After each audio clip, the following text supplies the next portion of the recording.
What's the reason for doing the presentations in Australia this time? Well, the reason that we're doing presentations all over the world is to share what I believe is a beautiful and very powerful message, an empowering message of hope and possibility in a world that many people feel is falling apart at the seams, to quote some, in the presence of the greatest challenges of recorded human history, according to global scientists and engineers in the United Nations. Problems that we've never faced before, everything from climate change to the very real possibility of global war, to the new viruses, the new diseases that we're finding cropping up all over the world that our medicine seems inadequate to really deal with. There's a sense in the people of the world that something is happening, something's different, something's changing. And along with that sense is the question, what can we do? What can we do in the presence of these things? What do we do about all these things that are happening? The work I'm doing, I'm sharing this particular tour with a dear friend and colleague, Dr. Bruce Lipton. And together we are sharing the science. Some of the science, Robyn, is so new it has not yet made it into the textbooks, although it's in the accredited and accepted publications, that describe a power that lives within every human that walks this earth. It's a language of human emotion, and the power of human emotion that we typically discount in our culture, not so in other cultures, but in our culture, the power of that emotion to literally change the conditions that we're talking about, the conditions of the healing within our bodies. And what the experiments are showing is that this power of emotion has the ability to influence not only our bodies biologically, but beyond our bodies into the physical world on the quantum level. It is a powerful language that other cultures apparently know very well. And in the West, when science came in, science discounted the effects of things that cannot be seen and measured directly 400 years ago. And now they're coming back full circle with the language of quantum science, reincorporating these forces, but the feeling and the emotion and the power of human emotion is among those forces that cannot be seen with the naked eye, and we're hard-pressed to measure it on the one hand. And on the other hand, laboratory experiments are documenting the fact, and it is a fact now, that human emotion changes the DNA inside of our bodies and the way we function in this world, and that those effects extend beyond our bodies into the physical matter of the people in the world around us when we learn that language. So that's a long answer to a short question. It's the reason that we're here, is sharing this message. Yeah. Well, just on that, when you said it was about 400 years ago when science started separating us. Around there, yes. In the times before that, as a culture, which was not indigenous, were we connected at that stage with universal energies and from that language? It's an interesting question, and it leads us to the understanding that science is simply a language that describes our relationship to ourselves, to one another, to our world, to the universe beyond it. It's a language that describes, in very technical terms, how things work, the mechanics, the nuts and bolts, and how we function within that mechanism that we call life in the universe.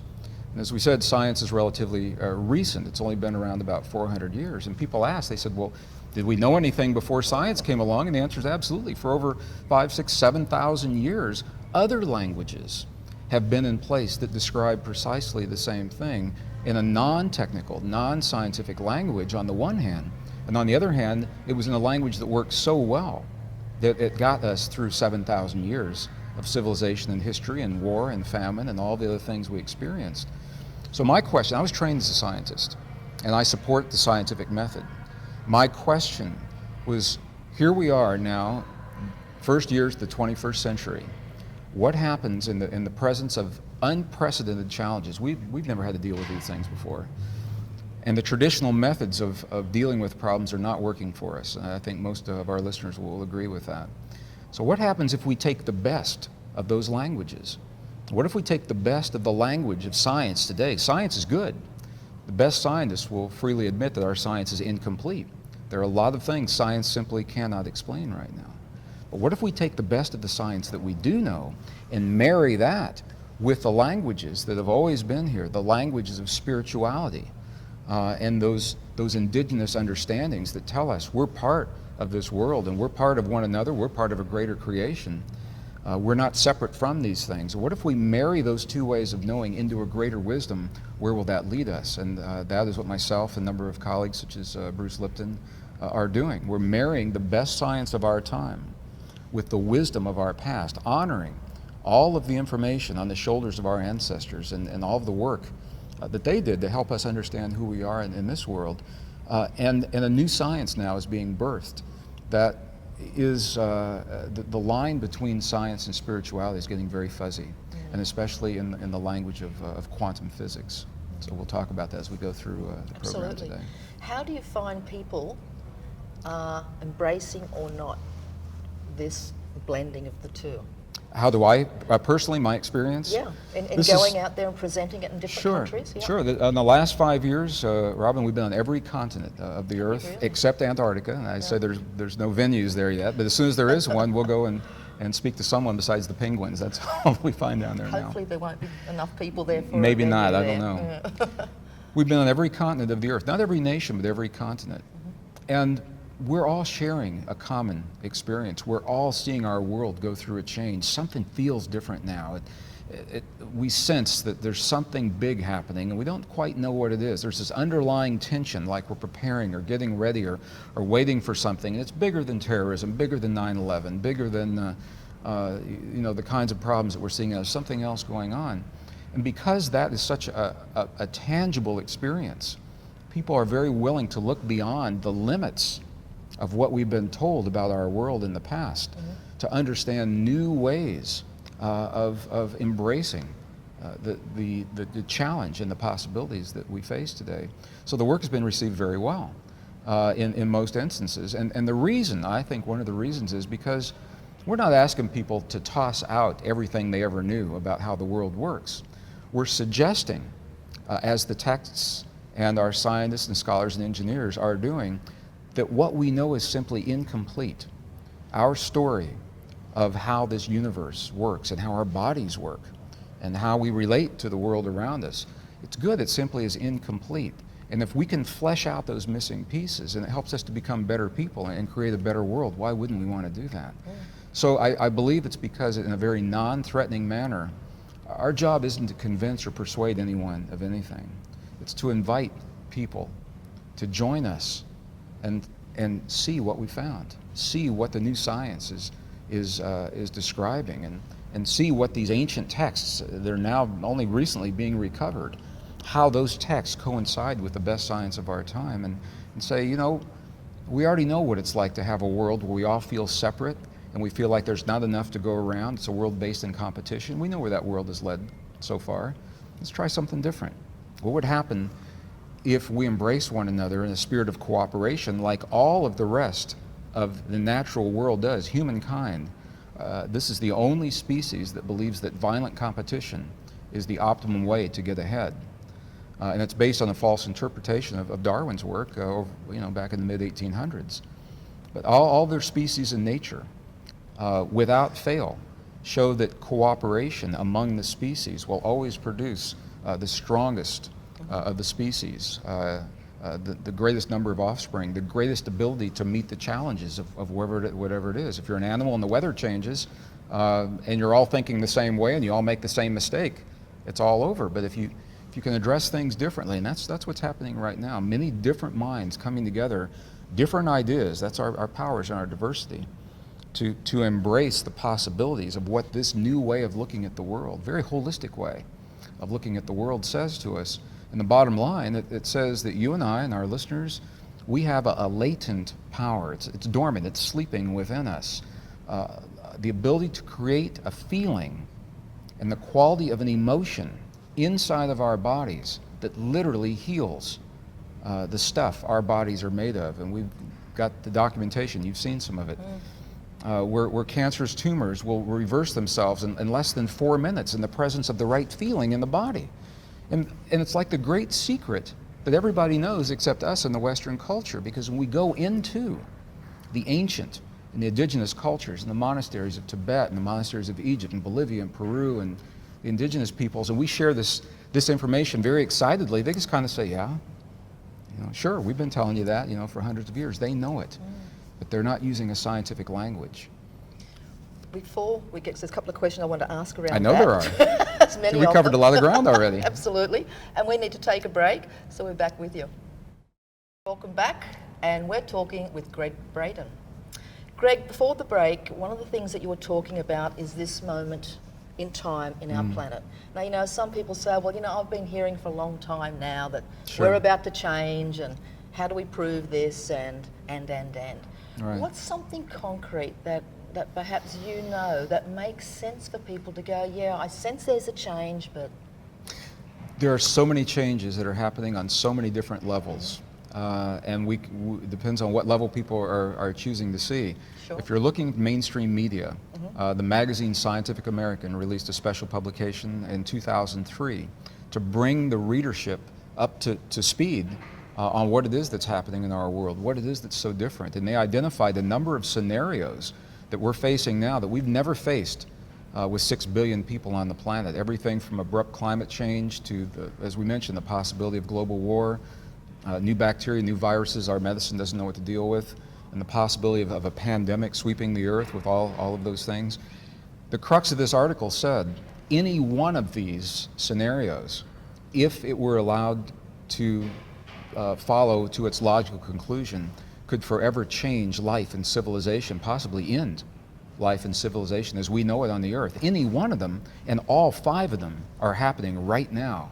So if you're looking to mainstream media, you can look for places like that. Scientists know that our Earth, the magnetic fields of our Earth, are declining very quickly, lower now than they've been in the last 2,000 years, suggesting that we're very probably close to a 180-degree reversal of the magnetic poles.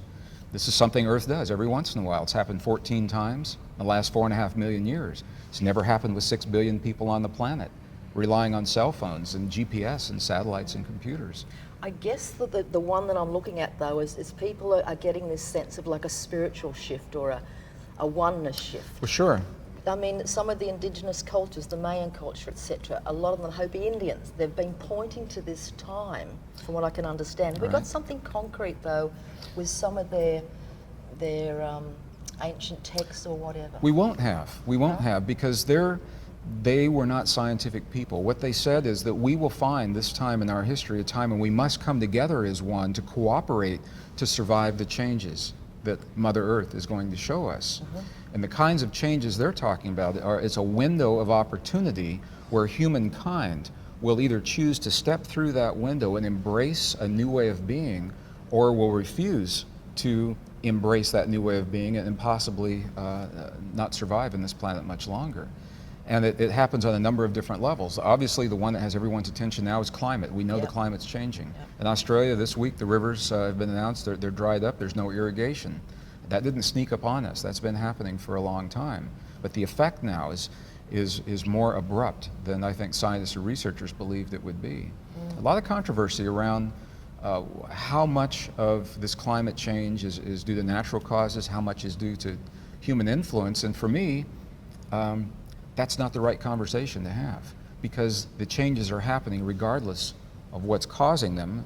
We can study them another 100 years. The point is that we are now in the throes of a tremendous change on this earth.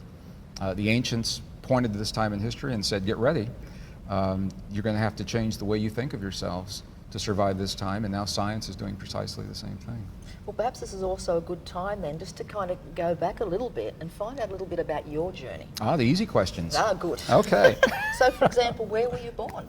I was born in the United States, right in the dead central of the United States, the Midwest state called Missouri, Kansas City, Missouri. Okay. And your mum and dad?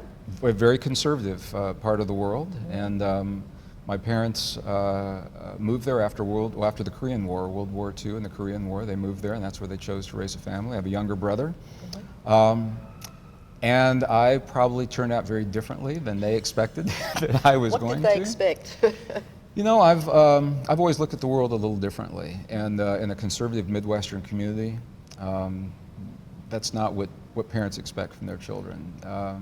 I've never really embraced eating of meat, even as a child. My body simply didn't tolerate it, and I couldn't do it.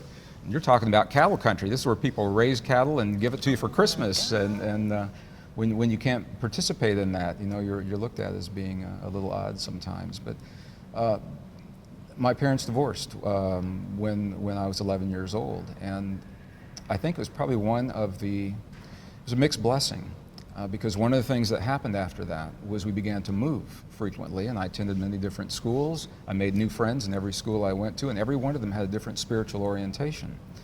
And while I was never raised in any one religion, I became very comfortable, just as comfortable in a mosque as I am in a synagogue, as I am in a cathedral, as I am in a Native American kiva, because to me they were all different ways of doing the same thing, and that is communicating with the stuff in the world around us, in the essence of our bodies. So it actually supported me and benefited me very well, that family situation. So at what age, or was there an age for you as a young boy or a teenager where you had a sense, a purpose, a passion that started kicking in? If my mother and I just had this conversation recently, and Good for that. Mom is very good for that. She said that just at 5 years old, I had a fascination with science, and she shared the journey with me. She supported me in that. So we would memorize all the names of the dinosaurs and all the kings of Egypt and all the planets in the solar system and the elements in the periodic table. And for me, it was a way. I've never made the distinction between science and spirituality.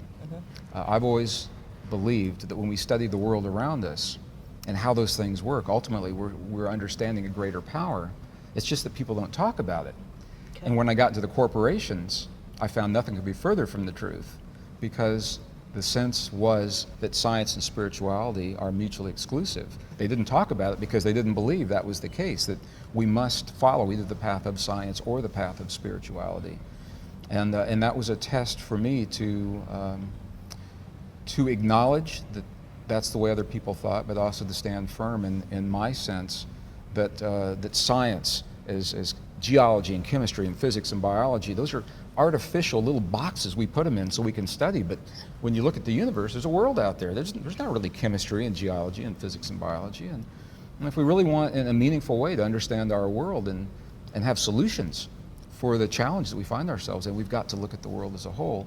And that began at a very early age for me, and my mom supported that. So. Unreal. So obviously went through school and went and university, college, studying? I did all of those things, and was powerfully drawn to music at an early age. And if I'd been born a few years earlier, I may have opted to be a musician as a full-time position. Now I do it in my spare time. What instrument? Guitar. Because music moves our souls, and it can change the world, and that's what I wanted to do. And I also believe you can do it through words and understandings, which I hope is what we're doing right now. But it was when I began studying martial arts in my 20s. Karate, judo, different forms of karate, relatively violent martial arts, the forms that we were being taught.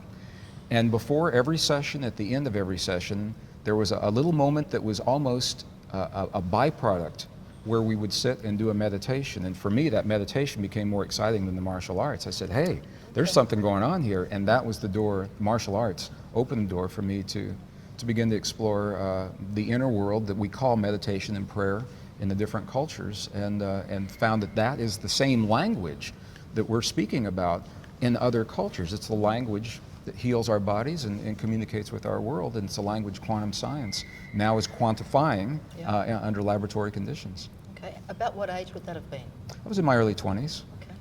Yeah, the Beatles had been around for a while, but Led Zeppelin was just coming out around then, so that just a little frame of reference there, a little time frame. Yeah, it's kind of showing the age a bit.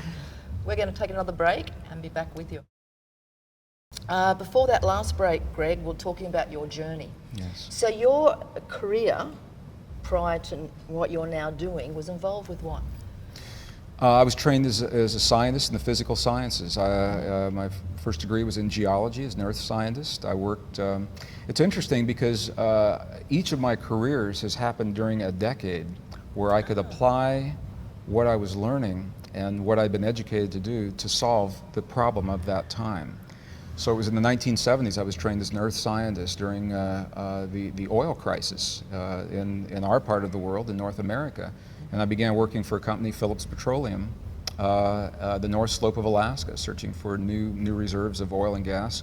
But I was working on the computer side of things, and that became important later on, and on into the 70s. In the 80s, during the Cold War, the last years of the Cold War, I was a senior computer systems designer for a defense contractor, Martin Marietta Aerospace, working on a project called the Peacekeeper Missile, or the MX missile. There's a whole story we could do about that time in the history of our world, and why I found myself in that situation. The 1990s, early 1990, 91, I found myself working for a small startup company out of Stanford University during the time that they became known as Cisco Systems, and they were the worldwide providers for the internet and the stability of the internet. I was the first technical managers and supervisor for technical operations for Cisco Systems.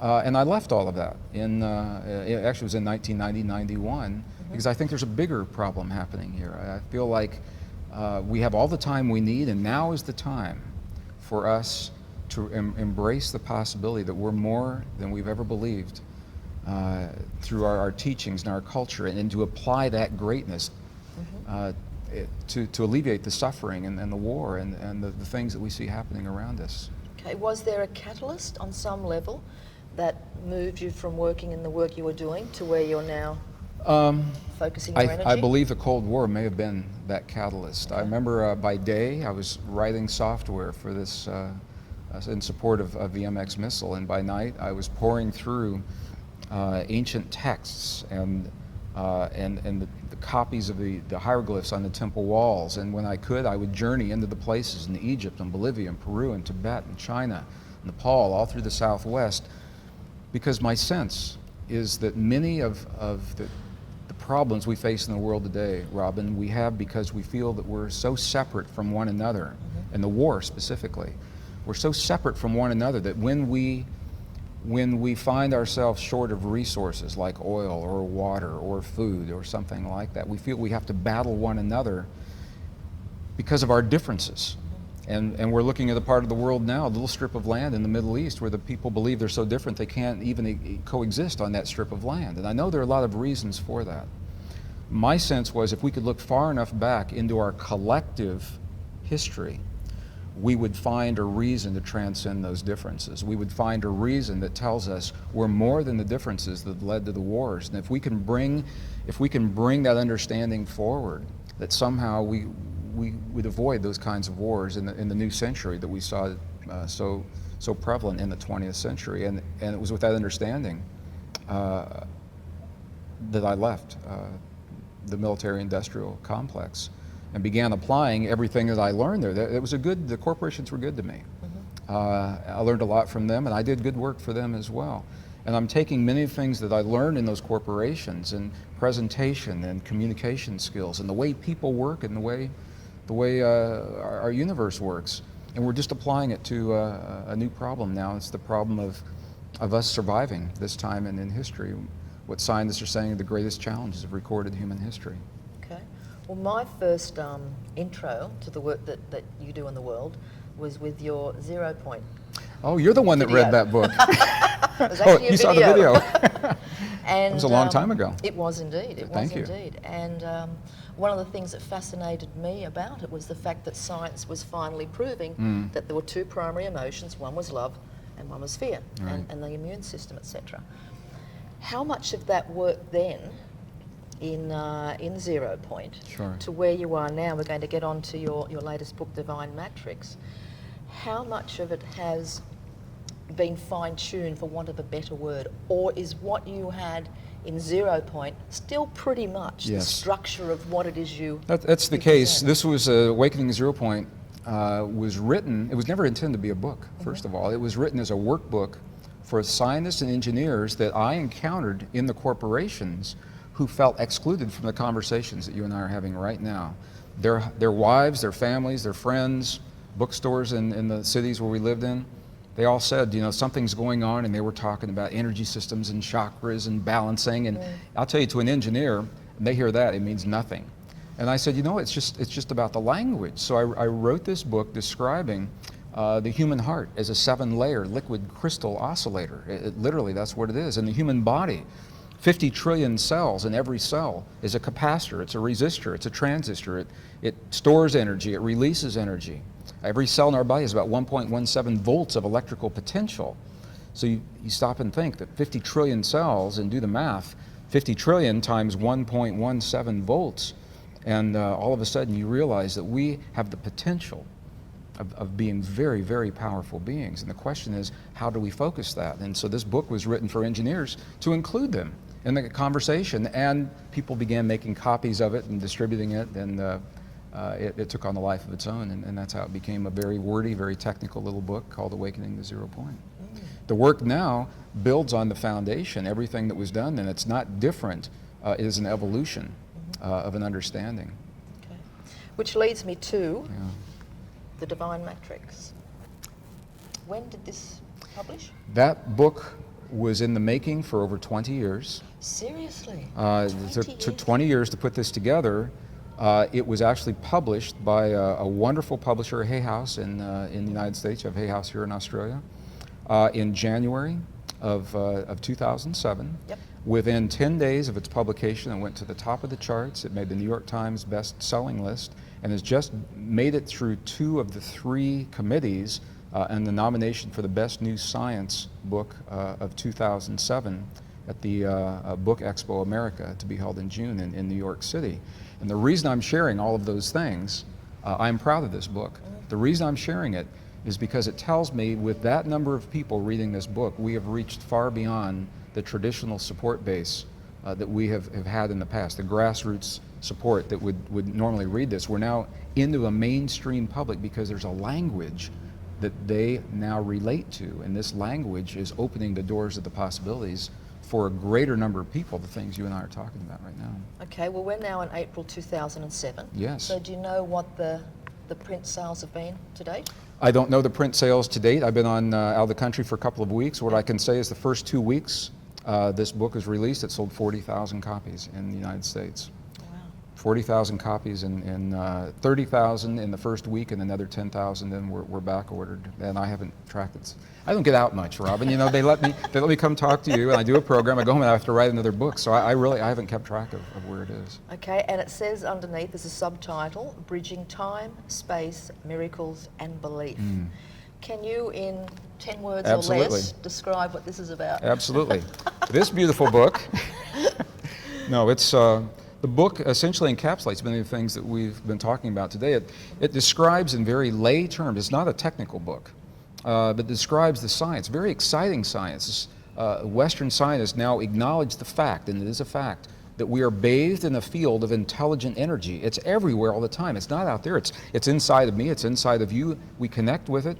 The language of human emotion and thought and feeling and belief, those kinds of words describe the language that allows us to communicate with this field. And when we can access this field, this is where the miraculous healings in the human body come from, and tremendously enhanced immune systems and the disappearance of cancerous tumors inside the body. And experiments have been done with many people trained to feel the language of peace in their hearts, and they've been placed in war-torn areas such as the Middle East. And when they do the kinds of things they were trained to do, all that happens in those areas, peace. Terrorist activities drop to 0, crimes against people decline, emergency hospital room visits decline, and when the trainees stop what they're doing, all those statistics reverse. And although scientists are still hard-pressed to measure this field, like it's a non-conventional energy. So we don't have the kind of equipment that you would expect to typically measure a field like this, but we know how it works and we know the effects are there. Other cultures have known it for 5,000 years. So it's marrying the best science of our time with that ancient wisdom to use this field of information, the divine matrix. 1944, the father of quantum theory, Max Planck, called this field the matrix. And that's where the movie series was based on, and that's where the understandings came from. Okay, we need to take another break, Yeah. and I have a really burning question to ask when we come back. Be back with you. Welcome back. We're at the Maritime Museum in Sydney with Gregg Braden.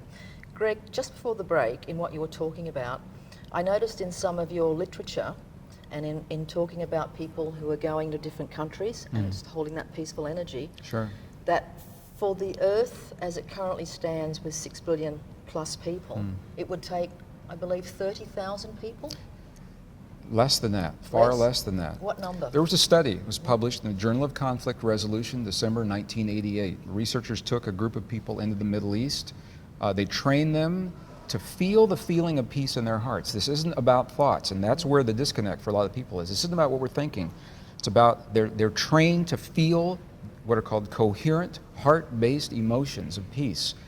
And they did this again and again and again. When the people were feeling those feelings, all that could happen in the surrounding communities and the broad geographic area was peace. And when they stopped, peace stopped as well. Yep. The number was the square root of 1% of that population. So for any population, a city of 1 million people, you take 1% of 1 million and the square root of that, and you end up with a small number, about 100 people. On a planet of 6 billion people, the square root of 1% is about 8,000 people, is all it is, that would be required to jumpstart a broad general experience of peace.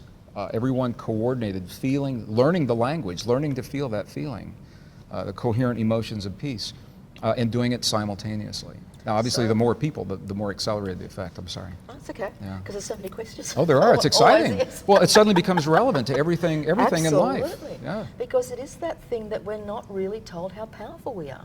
You know, the power of one person to affect change is enormous. So you're saying it would take about 8,000 people on the planet in that state Minimum. of peace and The harmony minimum number. to switch it over. Not only are we not told that we're not powerful, we have been led and conditioned in our culture and in our families and our society to believe that we are not powerful. It's not that we're not told how powerful we are, we're told that we're not powerful at all.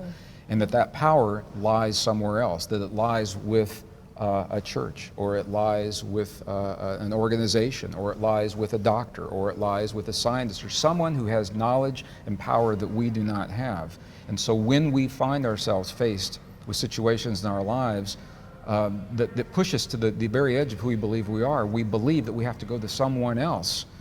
And I'm not saying it's right, wrong, good, or bad. I'm saying this is the evolution of where we find ourselves. And now, here we are globally faced with situations that those authority figures don't know how to solve. Scientists don't know what to do with the new viruses that are cropping up. Our medicine can't address them. Global climate change, they can't even agree that the climate change is happening in some cases. Meanwhile, the rivers have run dry in Australia. So it's about personal responsibility, personal power, and recognizing that we are part of rather than separate from our world. And it's not about controlling or manipulating or imposing our will. It's about us participating and cooperating as a living organism that we call humankind to shape the destiny of our future. And that's why I'm so excited, because every person is a key element in that body of humankind. Absolutely. So with this 8,000, I'm going to get back to the Sure, 8,000. yeah. I mean, my heart and my head says to me, surely there's got to be at least 8,000 people on this planet. There are, and this is... So why It has. This has been done. Princeton University... why isn't the change happening quicker? Well, the reason is Princeton University developed little gadgets that could actually measure human consciousness. They planted them on every continent of the earth. There are 40 of them out there that all feed back into one computer at Princeton. And when we do the experiments and we ask people to feel the feelings, they can actually read it on that one computer from people changing that conscious field. That's how real this field is, Robyn. These are around the planet. It's happening right now. It's called the Global Consciousness Project, GCP, and people can Google it. They can go out and see it at Princeton. But here's what they found, and this is to answer your question. Out of curiosity though, is there any in Australia? I believe there is one here, Do you because know it's where? on every continent. I don't know where it is, but they're on every continent. But here's the answer to the question. We are conditioned to believe that the feeling of peace, the ancients called these feelings prayers, by the way. So from this perspective, prayer is a feeling.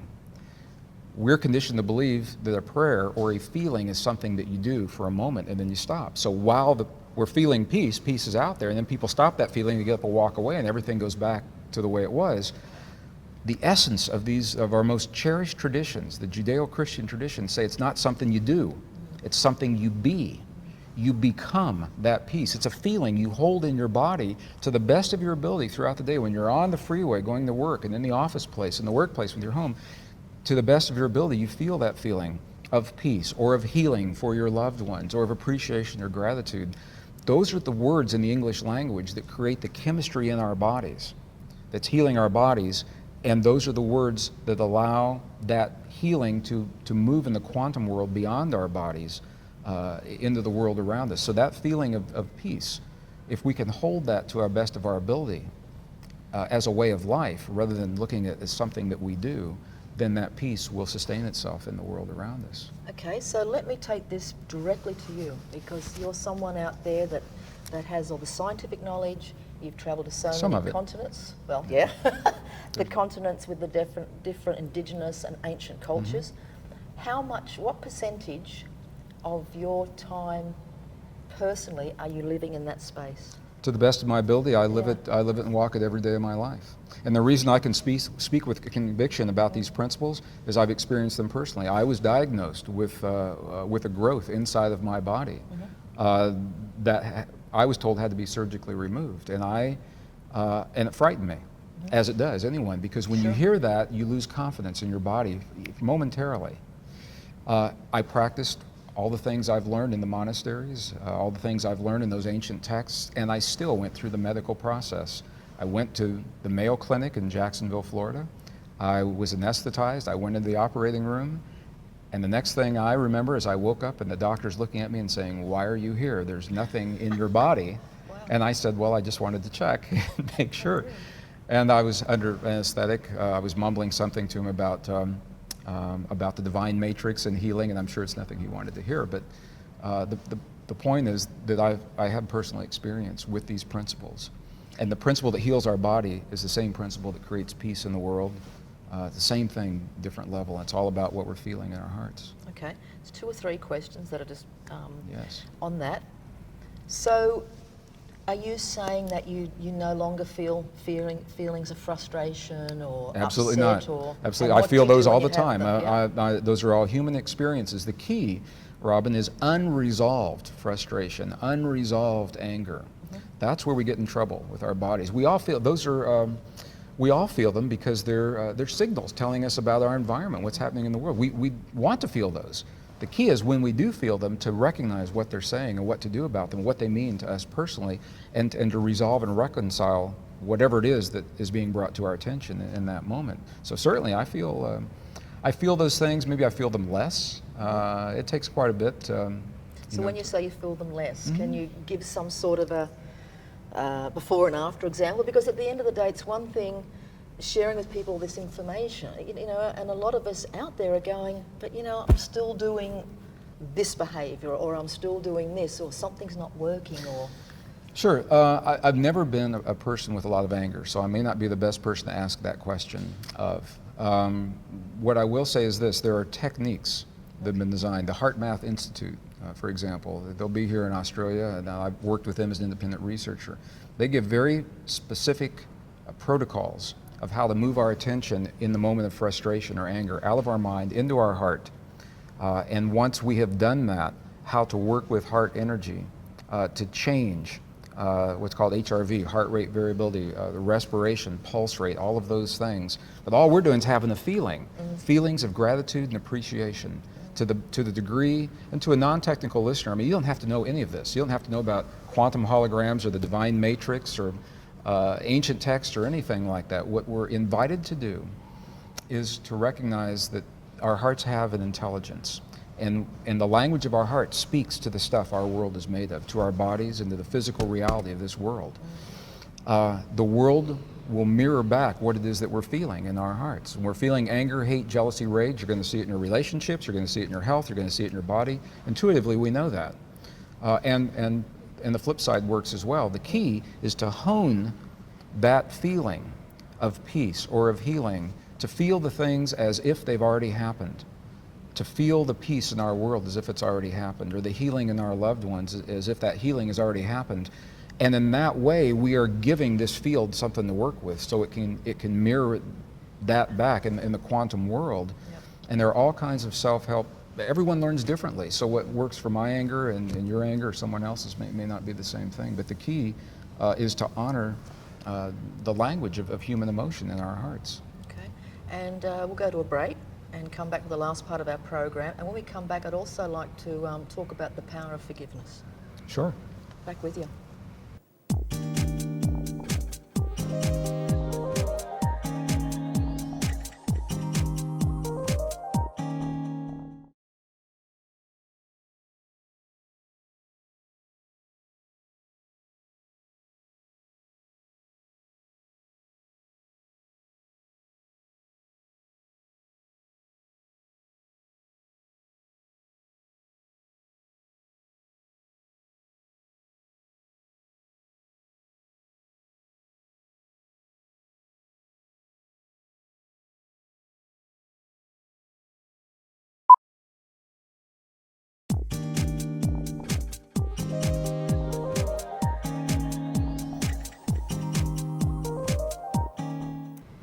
Thank you for staying with us. And Greg, before the break, we were talking about obviously human emotion and Sure. your personal experience.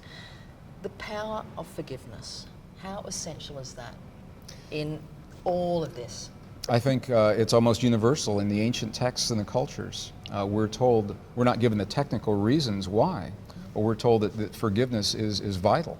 It's necessary for us to move forward in our lives. We'll all have experiences where we feel betrayed or hurt, where we feel that something has been taken from us by those who had power over us, either physically, emotionally, materially, something like that. We'll all have those experiences. The key to transcending those is to get past them, and you can't get past them by sweeping them under the carpet. Compassion is the word that the Buddhist traditions, we go in those monasteries in Tibet, they look at what's happened to their lives and what they've lost, and it's you're hard pressed to find an angry Buddhist in the monasteries in Tibet. Are there ever any? I've yet to find one. Really? I Isn't that seriously, cool? not, that aren't angry about, they're hurt by what has happened to their country, by the loss of their loved ones. They're hurt, but I make a distinction between the hurt and the anger. So it's more sad rather than mad. It is. There's a sadness that's there, but the way they have been able to reconcile that is through what they call compassion, and compassion and forgiveness are very closely related. We acknowledge what it is that's happened, and in the pre-Judeo-Christian traditions, there was a sect called the Essenes, E-S-S-E-N-E-S. They wrote entire texts about how we get through those times in our lives, and they said what we do is we bless the things that hurt us. Blessing not meaning that we condone them or that we agree to them. When we bless the things that hurt us, we're actually acknowledging, you're bringing that forward, you're saying, yes, it happened, and then that allows them to work through that energy and to transcend the energy. When you bless something long enough, it's just something that everyone has to experience on their own. It actually changes chemically what happens in our bodies. Well, that brings me to, obviously, one of the things that's often discussed is 9/11. Now, with 9/11, I know you're in Australia. I was here. Your that. country took very good care of me Yeah. over 9/11. I didn't know what kind of a country I was going to return to. Yeah. And of course, one of the things when that happened, there was a whole groundswell out there that wanted revenge. Yes. And of course, as we know, that if we keep doing the aggression and the revenge, we just create more of the same. Absolutely. And how close do you think we are, because that's now a few years ago, how close do you think we are, heaven forbid if something like that happened again in the future? We as a civilization on the planet, or we as North America, or we as a Western civilization? As a Western civilization, if something like that happened, as I say, certainly don't want to create that now, do you think there's more of an understanding in the last 4 or 5 years that aggression simply breeds more aggression? I think people would be less surprised, because what we saw in 9/11 pushed human sensibilities to the very edge of what we believe is possible, what people are capable of. So a lot of controversy that remains about how it happened, who's responsible, and all of those things. But whoever it is, irregardless of all of those suspicions, the fact that it happened, that someone could do something like that, it pushed human sensibilities to the very edge. And in that way, I believe that many people have been somewhat desensitized.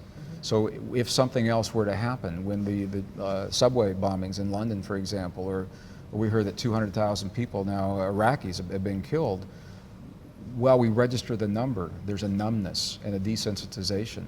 that has happened, and there is a growing fear in the world. The world has never been the same, as we all know, since 9/11, largely because people feel that they have no control, that something's happening that's out of our control. And it may be that the situation of the world is what pushes us as individuals, together and individually, collectively and individually, to embrace our inner power, because there's a field out there. It's called the divine matrix. Whatever happens is part of that field. All the leaders of all nations are part of that field. Members of our families, our co-workers. And when we understand that the world around us, and this is the language of quantum physics, when the world around us, we understand it's nothing more and nothing less than a mirror of what we have become from within. Our anger, our hate, our rage, our jealousy, as individuals, is mirrored around us, and collectively, our love, our compassion, our forgiveness, our understanding. So I think this is the generation that gets to learn that new way of being and embrace. And I acknowledge, as a scientist, this is a very different way of thinking about the world. It's very different from what I was taught and trained and conditioned on the one hand. On the other hand, it's what the science is showing, and the evidence.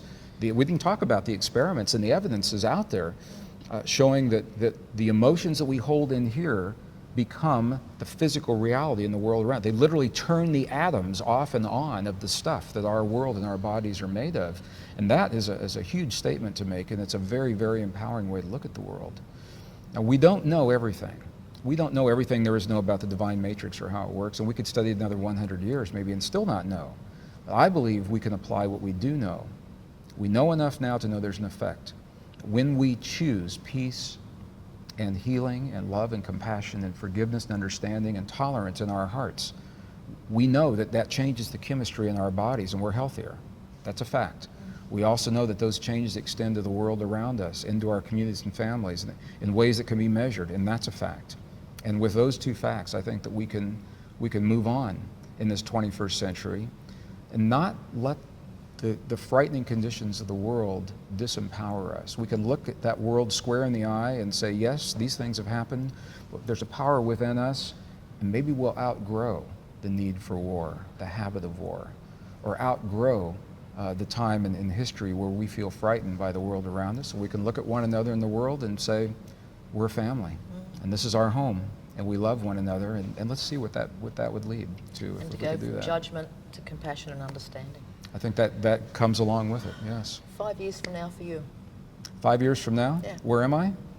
Mayan calendar 2012. Are we meeting on this couch to have a conversation? Could very well be. You know, what I've learned is I don't think in those terms anymore. I think the world will be a very different world 5 years from now. We are going to have to come to terms with the understanding that war is not the way to solve the problems. I talk about war a lot because I worked in that industry, and I have a passion for doing whatever I can to help us get over this habit of war. I'm an optimist. I believe in humankind. I believe in our power, our wisdom, our love. I believe the studies show that we are not violent by nature. But when we're pushed to the right conditions, when we feel personally threatened, our families, our way of life is threatened, we'll betray our truest nature and become violent. So if we can recognize that and find a way for people to feel comfortable in their lives and with their families and in their traditions and their homes, I think that's a big step. And I think that's where the world will be 5 years from now. Okay, so just as we're completing the program, the Mayan calendar 2012, which is 5 2012, years. sure. What's your version? What's your take on it? Actually, there's a new documentary. It was just released in the States. I'm part of that documentary. It's called 2012, where a number of authors have been brought together and researchers to talk about this. It's interesting to me. The Mayan calendar began 5,000 years ago, and it ends at the solstice on 2012. It ends on the day that all the planets in our solar systems are aligned. In May of 2006, Western scientists were able.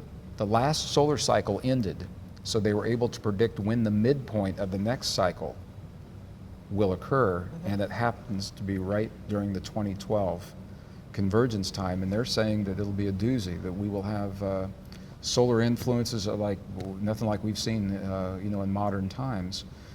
So science is telling us when those planets line up, the magnetic fields, there's a pull.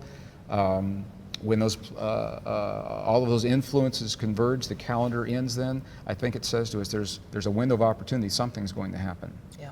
Nobody's clear on what that is, and I think we are choosing that outcome right now by the way we live our lives. I think we'll define our experience as we go through a window of change.